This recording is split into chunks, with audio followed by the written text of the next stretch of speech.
Hey guys, it's Charlotte. So I'm at the beach again, and I wasn't gonna record, but I started journaling. I realized, first of all, I'm gonna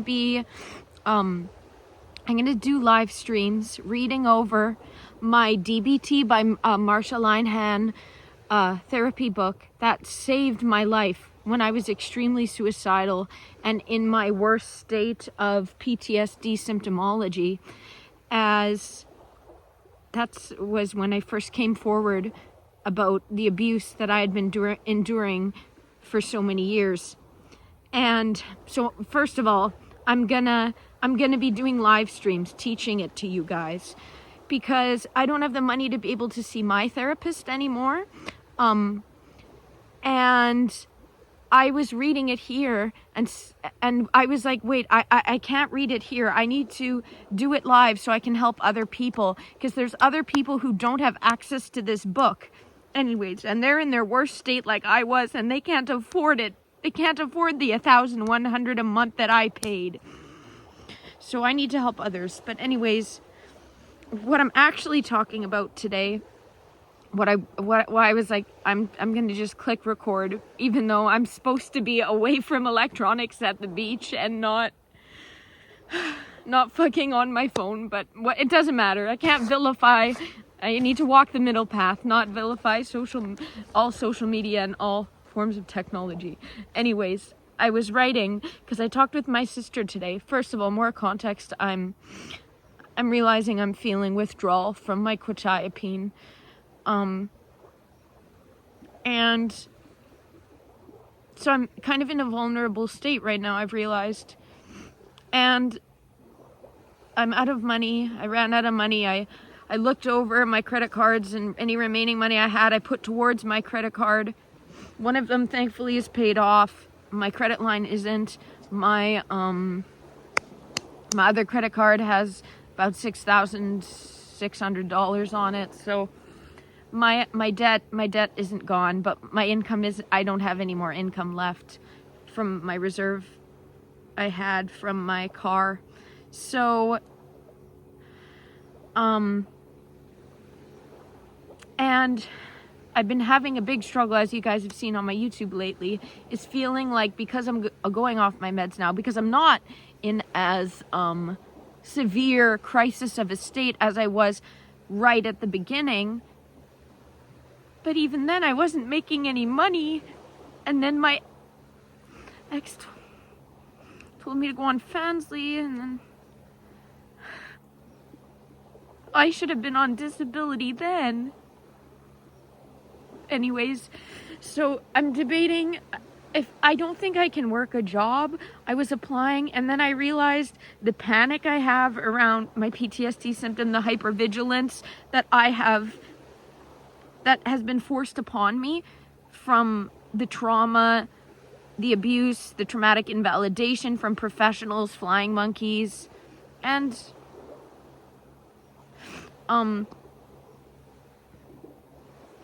anyway, so I'm having to come to terms with that. I guess a lot's happening. I'm lowering my medication. With my lowering my medication, my senses are coming back. Like, I'm becoming more aware. Like, I can hear more now. I'm more perceptive of my senses. Wow, like, I'm really realizing how much Seroquel quetiapine, and I'm specifically talking about just this medication that I'm on, okay? I'm not speaking for all medications here. I'm a layman, remember. I was put on Seroquel quetiapine when I was at my worst state of crisis, suicidal, shaking 24/7, extremely awful state.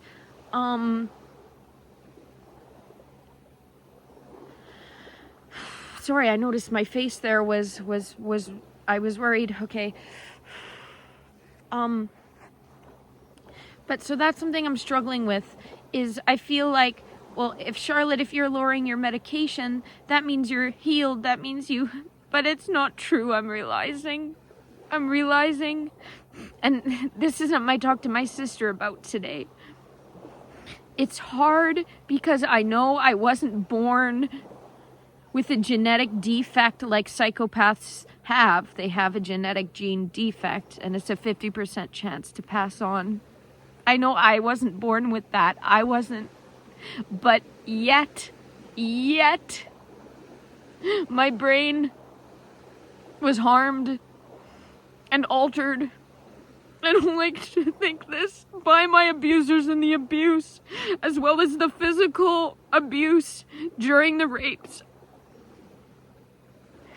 The impact. And coming to terms with the fact that PTSD is something that's gonna affect me probably for the rest of my life. Or at least it's not over yet. Because they say too, you can't heal when it's still ongoing. And there's legal means behind the scenes that I'm having to deal with. And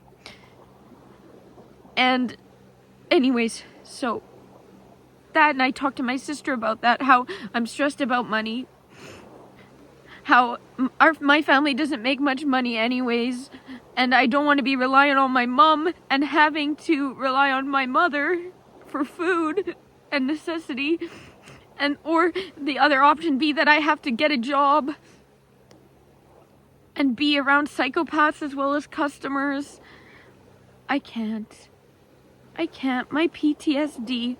So, something that I've been really struggling with is radically accepting, which is part of DBT, which is why I need to read through my DBT book again and learn again. But the fact that I need to radically accept that PTSD is something that even though I'm able to lower and go off my medication and just have the small 25 milligram per needed quetiapine, even with that, even though I've lowered it and been able to stabilize myself to the state where I can lower my medication, it doesn't mean that my PTSD has completely gone away. I have the fever dream that it has.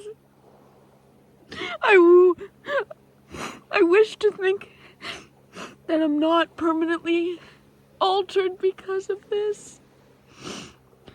But still having my post-traumatic stress symptoms now, it doesn't mean that forever they're gonna still be strong. I think I'm not walking the middle path. I think I'm thinking black and white and not gray area. But that's something that has kind of been eating away at me, as well as because it's up to the CRA, it's up to the government if I'm disabled enough to get disability.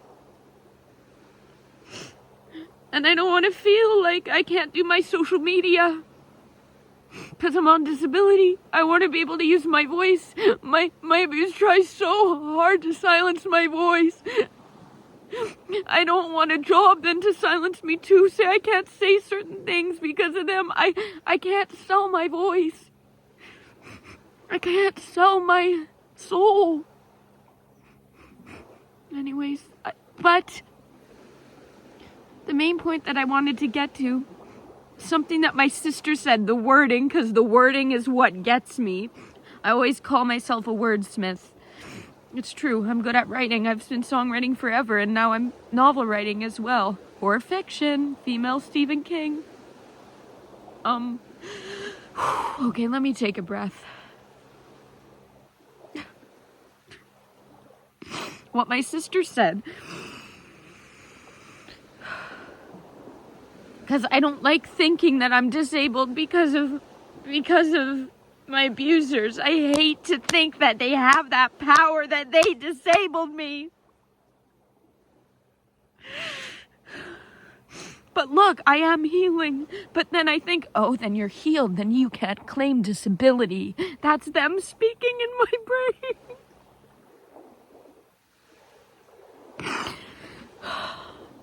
I'm glad I'm recording this and talking out loud. I'm so glad. I like talking. I'm gonna do a lot more talk therapy videos to myself with you guys for my social media, fucking journaling with video publicly. Because I can't afford my counseling. And Honestly, I'm at the point where let's just take it upon myself. Let's just do it myself. I can. I have the book. Why not do it publicly with all you guys? Why not share the healing? Why not? Why not? Anyways, but yeah, so I've been struggling with thinking that I'm not wanting to radically accept that they have disabled me. I don't like that.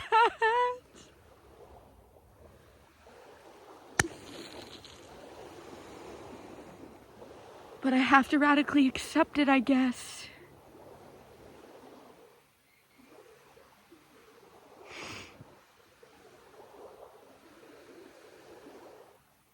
I just really hate that. I think that's why I've been struggling. I'm struggling with that. I just want to say, I'm fine. I always say that. I'm fine. It's not that big a deal. I'm realizing that I've kind of been glossing over it. That I haven't been radically accepting the true pain that still plagues me. The panicking, the hypervigilance, the fear, the awareness now of real, true evil in this world, of psychopathy, of dark triad, whatever it's called. Listen to Karen Mitchell's thesis. I will link that in the description as well. God bless her. I was reading that on the beach when I got a little bit of LTE here. But, okay, I'm getting off tangent. Look at me. It doesn't matter if it's extremely organized. That's part of it too with the court stuff. I feel like every time I speak publicly ever, everything has to be, I get so afraid. Because the way they cherry pick and pick you apart.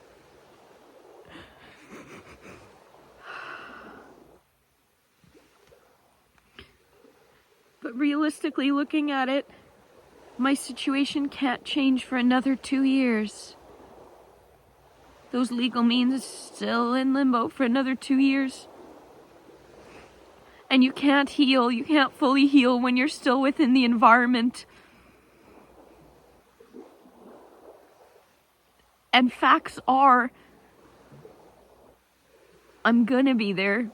I'm gonna be in limbo for the next 2 years, and I don't think I can work in the meantime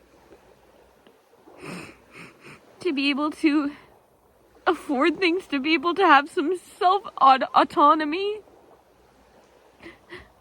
I can't, so I'm gonna apply for disability. But there's nothing bad about being disabled. Why am I? It's society that's made it seem like it's not bad enough. You have to be more disabled to be able to receive the benefits. That's the kind of mindset that plagues me. And then I tell myself that. So I was having trouble with accepting that my abusers have disabled me, and that has affected the brain heavily. Maybe not permanently, but still. Because you can't heal if it's still ongoing. There's no peace, right? It's impossible, technically. And because of that, some people go to the grave never healing, because they never leave their abusers. They're never able to. Right? That's the sad state of the world. Right? Anyways. Fuck them for disabling us. Fuck that. You know what? Fuck him. Fuck them for disabling me. Fuck them for toying with my brain. Fuck them for disrupting the different neural pathways.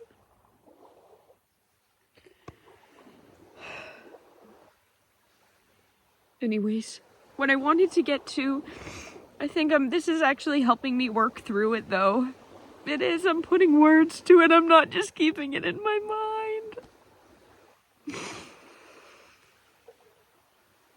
mind. But what my sister said and really, really meant a lot. I'm stimming. I just realized. I didn't even realize I was doing this. So much about being aware, Charlotte.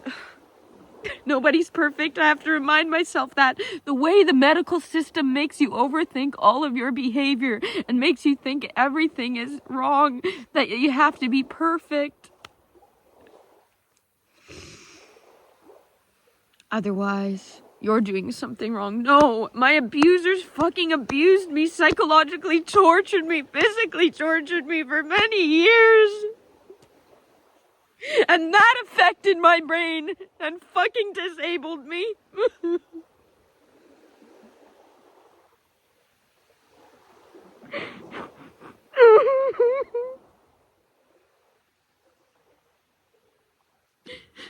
But what my sister said, the wording my sister used, that helped me. Kind of radically accepted. She said, well, if you don't want to be disabled, if you don't want to think that they just character flawed you. And that really hit for me. It made me think of it in like video game terms, like Fallout or whatever, when you have your stats, they just lowered one a bit.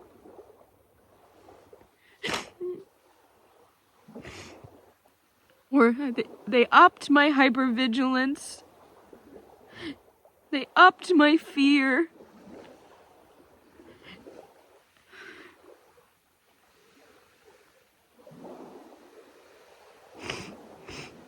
They lowered my self-sustainability.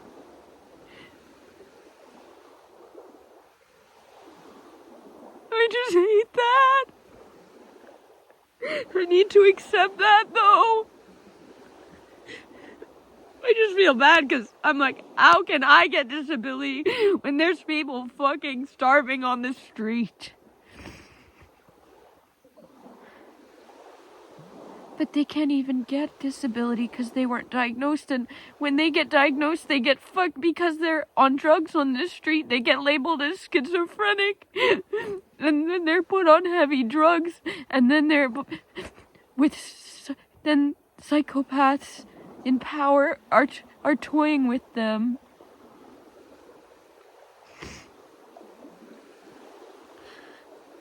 But again, that's my black and white thinking. I don't have to have the worst situation in the world to be able to benefit from government programs or from disability or whatever the name of the financial compensation and help is.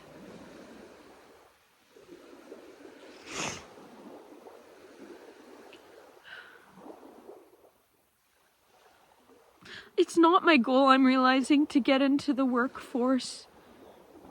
I'm realizing that I just want to be happy and do my writing and do my social media and use my voice. And I can't work 9 to 5. I can't work. I can't have...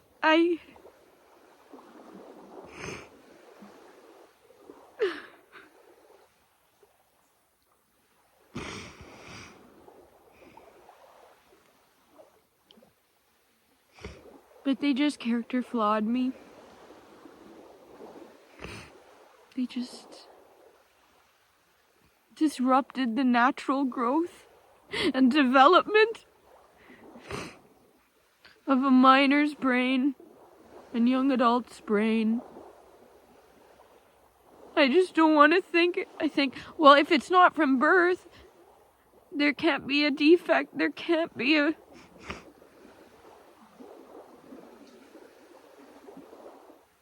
I don't like how they call it a disorder.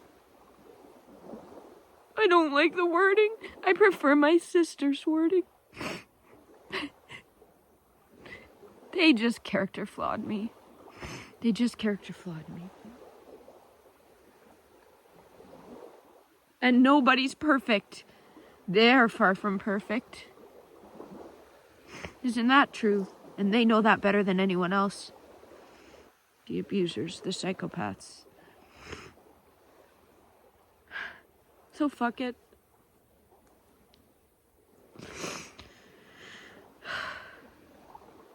Who cares if I'm disabled? Why am I holding that word like it's dirty? I just don't want them to have that power, I think. But like the DBT said, like my sister said, we have to radically accept it.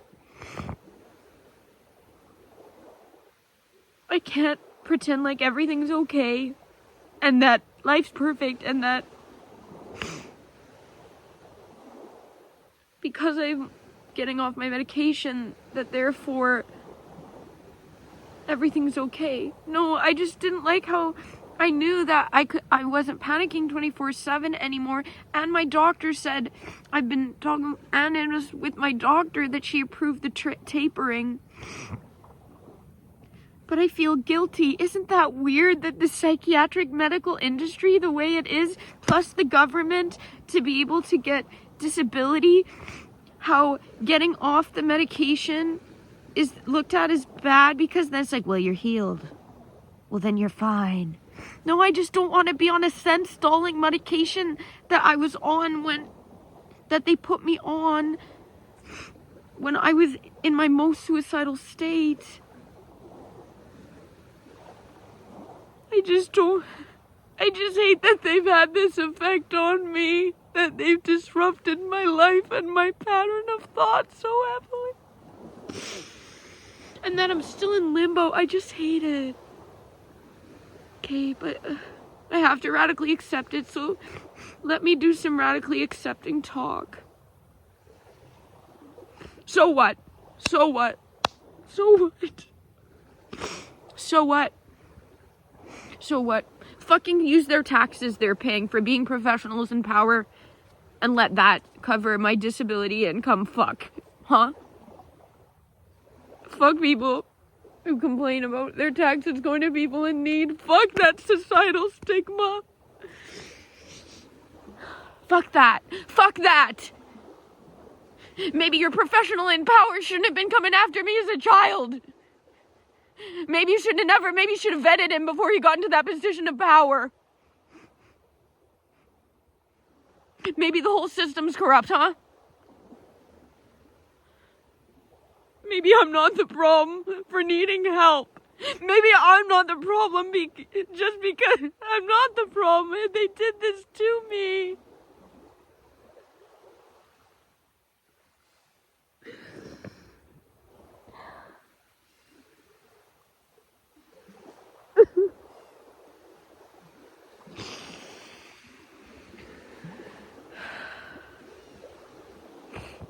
They just character flawed me. Maybe yeah. Hashtag character flawed. Whatever. Watch me still be genius, hilarious, funny, creative. I know I have my artistic talents. I know my writing is good. I know my melody ability. I know that's my gift. And my voice, my words.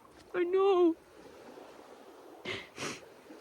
And trying to, and fucking slaving away at a job while I struggle with my PTSD just to be able to make money to have some self-autonomy while I'm still healing. And you know what? Fuck that. Fuck it. Fuck it. I'm disabled. Fuck it. Fuck it. They disabled me. So what? So what? So what? So what if it's still everlasting?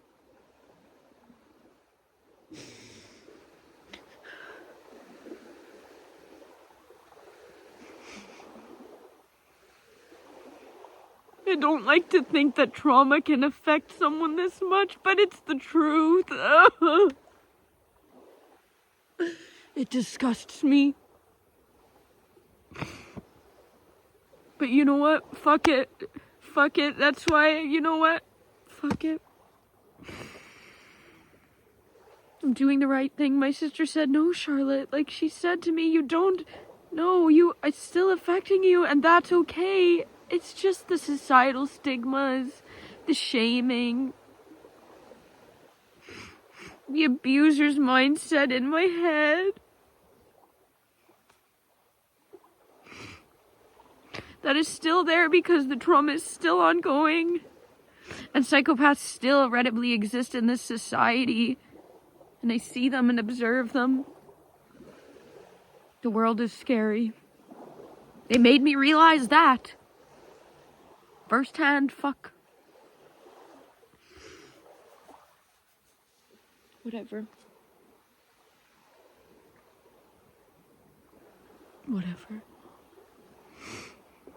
Fuck anyone, I guess, who is hating on people who have to go on disability. Fuck whoever. Fuck the societal stigma that has put that narrative in my head. I'm sorry for my self-hatred. It's not hatred, it's the blame, it's the disability or whatever.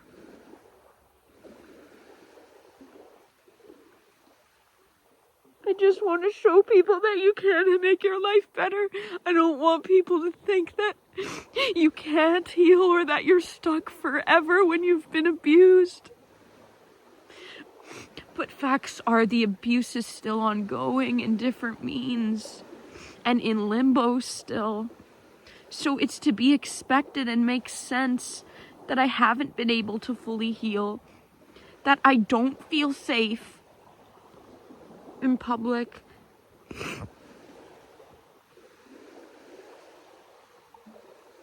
That makes sense, I guess. That makes sense.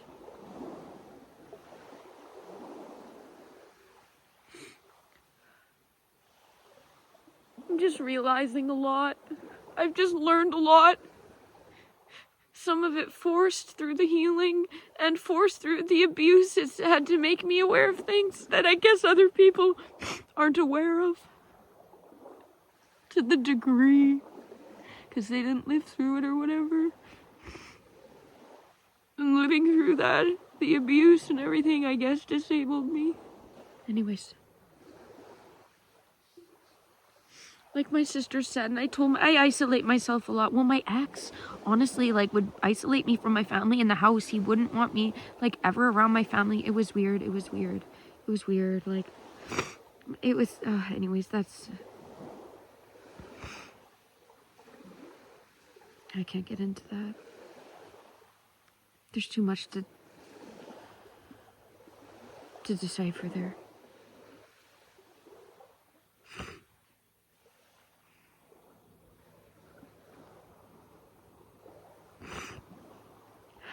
So, I'm gonna radically accept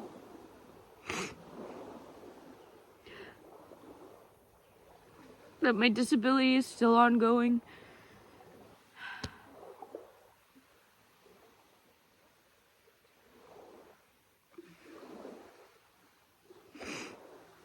And that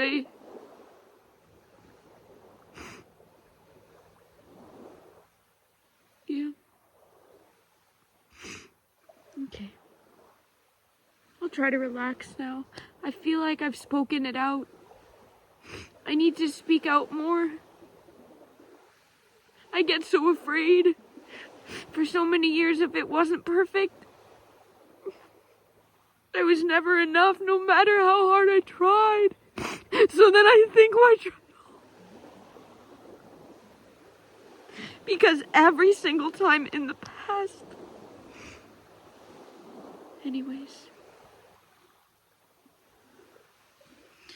That disabling mindset still lingers, yeah.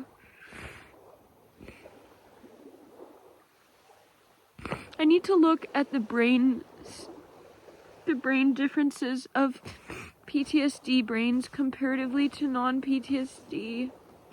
I have my old MRIs. I wish I could get an MRI again now to see.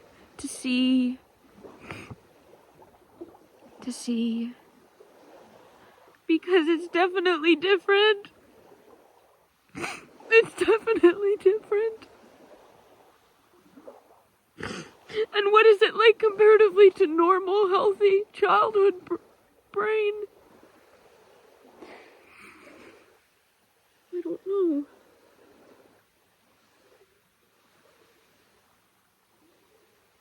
That's what's hard. Where's the science? Where's the science? Where's the science?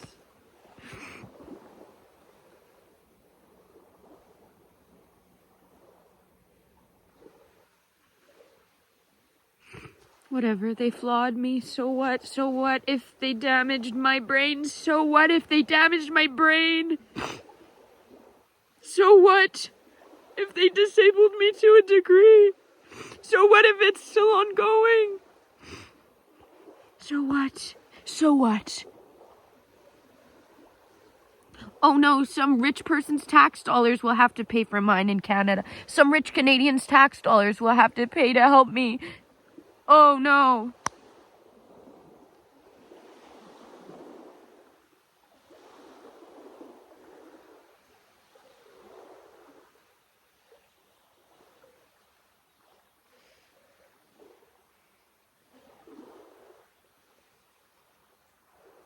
Okay. Let's show you guys the beach.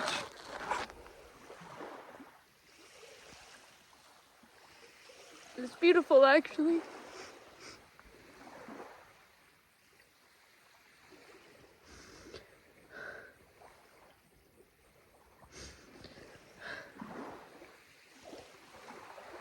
Okay, guys. I went to the beach again.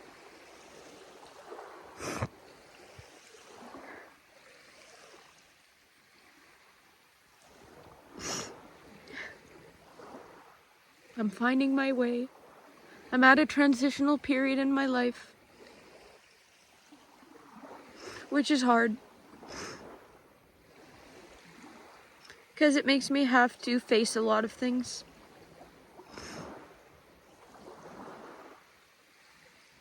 But that's life. But that's life, isn't it? Yeah. Okay.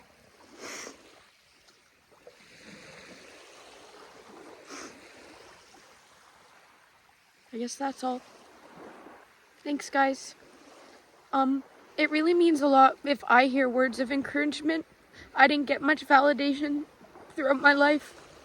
Especially. Never. I had to beg for it from my abusers. I had to beg for it. For just the smallest of crumbs. So, if anybody has any kind words in description, it does mean a lot.